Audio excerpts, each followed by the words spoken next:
Welcome and thank you for joining in or tuning in later if you're watching the recording to this webinar presented by InfoTrust around data strategy advisory, the value approach and outcomes from this session. A couple housekeeping things really quick.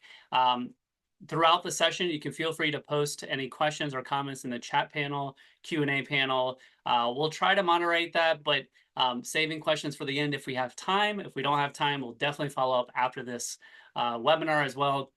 We have just a little under 30 minutes, but lots of content from mostly my brilliant colleagues here, who I'll introduce here in a minute. But thank you again for joining. Let's go ahead and jump in. Hopefully everyone can see my screen and hear my voice well. My name is Amin Shaki. I am the Senior Vice President of Client Services here at InfoTrust. I'm joined by Melanie Bowles, our Head of Industry, as well as Brent Levy, our Solution Advisor. They come with a wealth of knowledge. I come with a little knowledge around partnering with different organizations to build data strategies and how to maximize the value from your data, which is what we're going to be talking about today. So thank you, Melanie and Brent, for joining in. I'll be starting off and then handing over to them to go through some more of the meat here. Just a quick blurb about InfoTrust and who we are for those that might not be familiar, but joining in. Hello, we're so happy to have you guys here. We are a global privacy-centric digital analytics solutions company.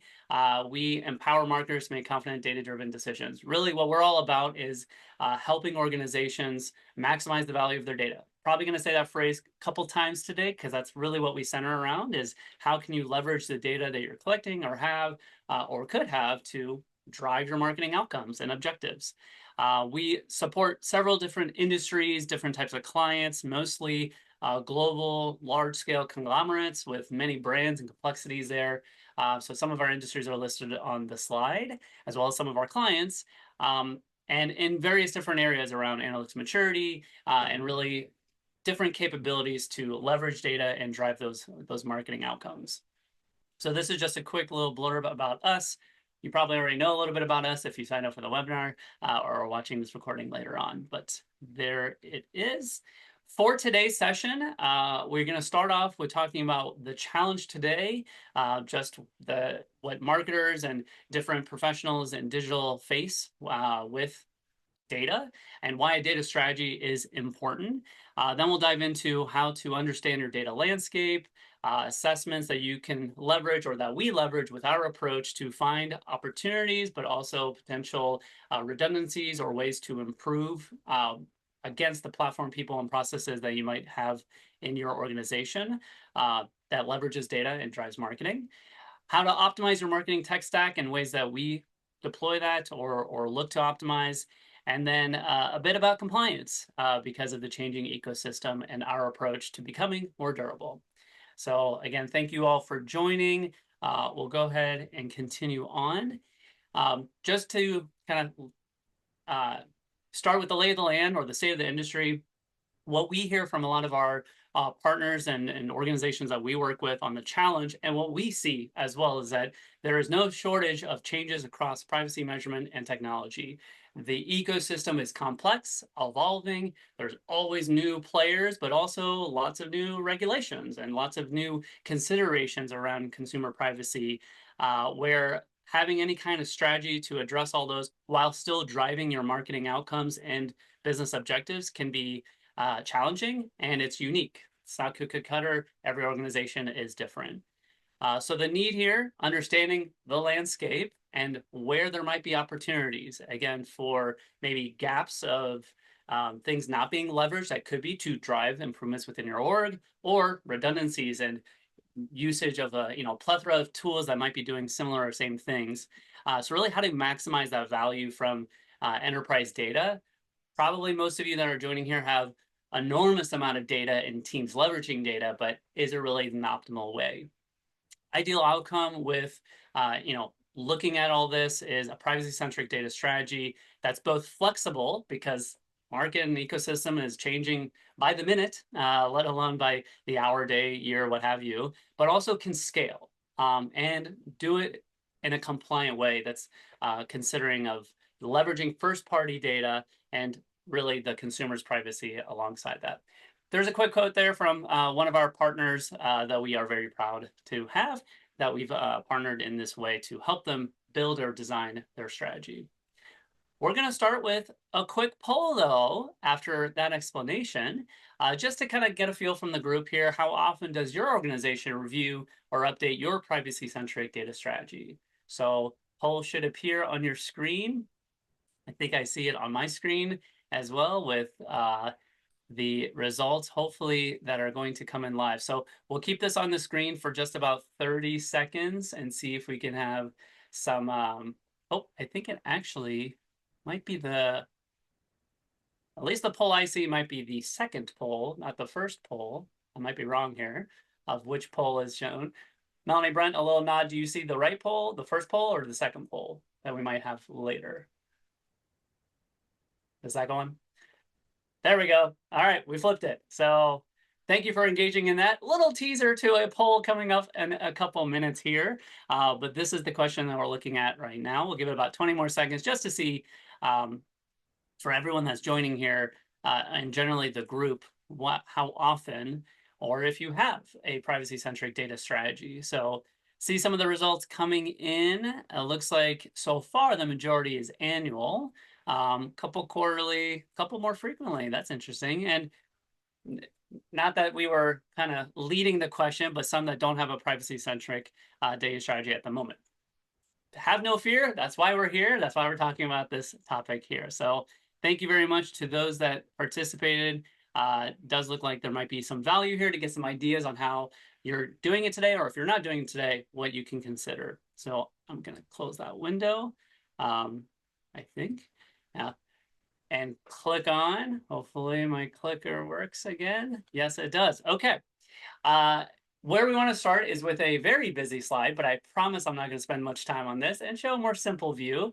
But when we look at working with organizations to assess their strategy or provide and build a new data strategy that's privacy-centric, we like to anchor in on a framework or a methodology. This is one that we developed or follow, which is our first-party data methodology around the digital data supply chain. And really it starts with what's the business value, business objectives we're trying to achieve, and then are we doing the things, do we have the right platforms, people, processes to achieve those business outcomes and that value. So are we collecting the right things with the right platforms? Are we processing, storing, and integrating the data? And then ultimately, are we activating on that data at the end there? These are all components and areas that we look at or partner with our clients to assess.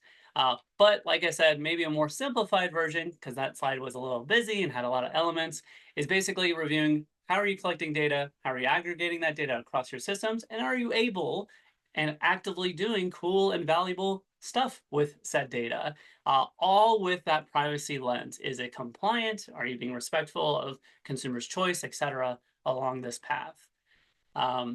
Building on that a little further, kind of to break it down just a bit more, what does that actually look like? You know, assessing the data you're collecting.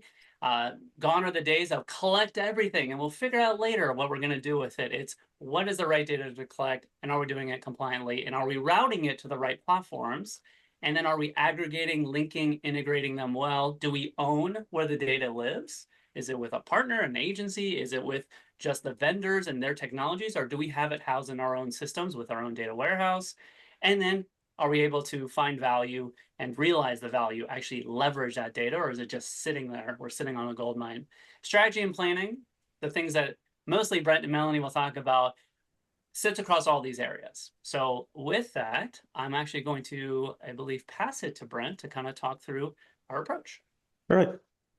Thanks, Amin. So obviously, as marketers, we all want to get to what we have displayed here as the phase 2 and phase 3, doing the cool stuff with the data, modeling it, activating it, improving our results.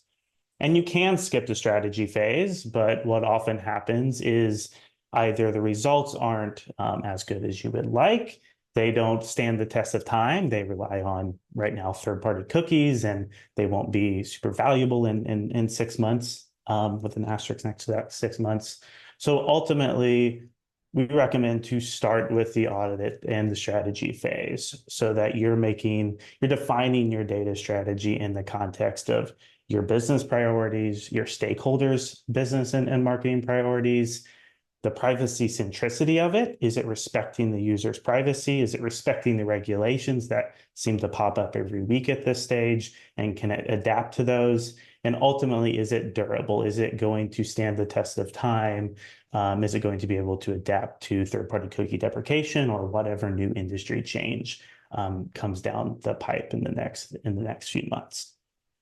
So if you go to the next slide, just to provide a admittedly very busy visual of how we look at MarTech strategy and data strategy. It all starts, as you may guess, with that privacy-centric or privacy-focused data strategy. That then informs everything from what we're monitoring from a compliance perspective, what tools and technology we have in place from a MarTech and AdTech perspective. How are those connected? How's that data integrated? What are we tracking from a tagging perspective, from a measurement perspective? And then ultimately, what are we doing, or what even can we do with the data based on the data that we have, based on where it lives, and based on our organizations or your organization's risk tolerance and policies you have in place on how you're leveraging first-party data. So I just wanted to show this view before we get into the meat of the conversation. So you had a lens of how we think about this from a holistic world. And it all starts with that data strategy, and that informs everything else that we'll talk through. So if you hit to the next slide, going through the audit and going through the strategy phase, the rules of three, apparently, we look at this in three phases. First, discovering and priming, which is really have conversations with stakeholders, internal stakeholders, external, talk to your media agency, talk to your marketing operations team, your media planners, understand what they're doing with the data, what the purpose of the data that they're collecting is for, perhaps what they can't do with the data that would be very valuable from a business perspective, what processes they have to follow, who they have to work with, but ultimately, what is their ideal outcome? What business goal are they trying to drive towards that first-party data or data in general can help them drive towards?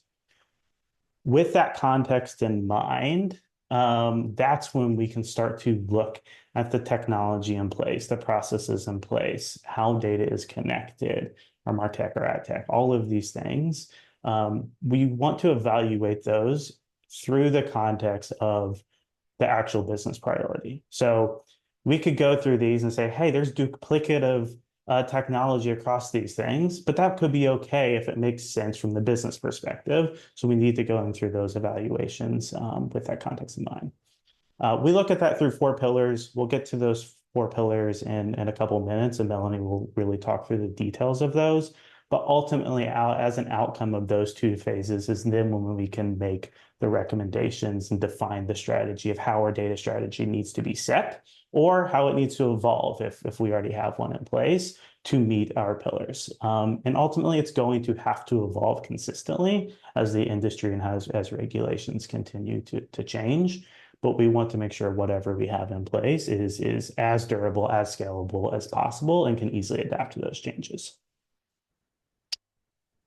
So I talked about the 4 pillars. Again, Melanie will go into these in a little bit more detail, but just to provide some perspective and some framing for that. First, data and measurement. Are we collecting the data that needs to be collected to drive a business decision or to drive an outcome? And are we collecting it in the right way? MarTech readiness or AdTech readiness sort of spans the gamut there. But this is both, does it have the data and is it collecting the data in a durable manner? But also, can we actually activate it? Do we have the right technologies to activate our data in the way that's going to drive business results? And will they scale? So we have an ad tech solution right now that's very reliant on third-party cookies. Maybe that's not going to be the most scalable platform in the future. It's not going to be durable. And then also looking at through a compliance and risk lens, you'll probably pick up on, or probably already picked up on, we're very privacy focused here. as you need to be. So compliance and risk has to be a component of this. It's great if we're collecting the data, but are we respecting the user's privacy as we're doing that? Can we easily adapt to legislative changes? Or if something new pops up, are we going to just have to pull all media from that market because we can't adapt quickly enough? And then ultimately, where we all want to get to and what's the most exciting, what can we actually do with that data? How do we actually activate it? What changes maybe we need to make in our data strategy to be able to activate upon that? And ultimately, the outcome of this assessment, of this macro assessment phase, is to have one, a complete understanding of where you're at today, but then also actionable things you can do as an outcome of that to get to that ideal end state where you're activating that data, where you're driving those business results via media, via email, via whatever outlets make the most sense for your business.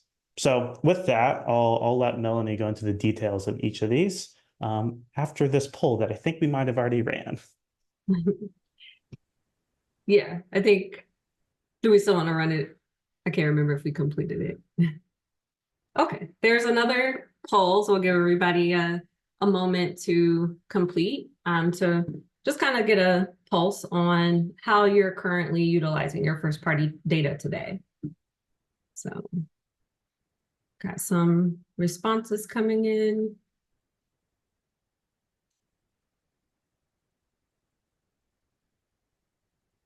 All right. So looks like so far the top response is personalization, with kind of audience definition and segmentation, bid optimization kind of coming in second, tied. So very interesting kind of trends. You know, that personalization is one of your main ways of utilizing your first party data today. So I'll go ahead and end that poll and we can continue. So I understand, like Brent has already kind of gone through the pillars of a data strategy. So one of those main pillars is data and measurement. And essentially, we're kind of talking about what you can expect in terms of outcomes for developing an effective data strategy. So you definitely want to make sure that you're answering, you know, the important questions of, are you even collecting the correct data to enable your business to make valuable business decisions? This could come from, you know, audits that you're doing during the assessment of the different platforms that you're utilizing, interviewing your stakeholders throughout the organization and really understanding what their pain points are in terms of how they're utilizing data and integrating data. Workshops, like for example, Wordly mapping is one of the formats of workshops that we use, and there's a little screenshot of a possible outcome. But essentially going through that discovery phase and really understanding what is in your data pipeline, and understanding if there's gaps and what's vulnerable to degradation, what should be prioritized across the platforms and teams that are involved. Next slide. So the next pillar is related, but MarTech readiness, essentially understanding from the data sources that you have, do you have an understanding of how your organization can deliver on reporting needs in a durable manner? Will these technologies enable AI capabilities or advanced analysis possibilities in the future? So this could be in the form of, you know, maybe a universal data dictionary that maps out the data points that your organization needs to operate regardless of the platform, and understanding, you know, for each of those data points, how often is that used? How important is it? Or even if something is missing. Essentially, this enables you to apply privacy by design practices to maybe look at data points that you don't actually need, or there could be some risk in collecting those data points, or really understanding where that data should live. So really, it gives you a complete view into your critical components of your data pipeline, your MarTech stack that possibly, you know, collects and integrates those data points, and activating your first party data solutions in your, you know, long-term data journey. Next slide. The third pillar is essentially compliance and risk. So in the current data and privacy landscape, understanding your compliance risk and the durability of your data alongside those risks is really important, especially considering the impending deprecation of third-party cookies. Although that date keeps moving, it's still important to plan ahead and be prepared for the fact that eventually third-party cookies will go away.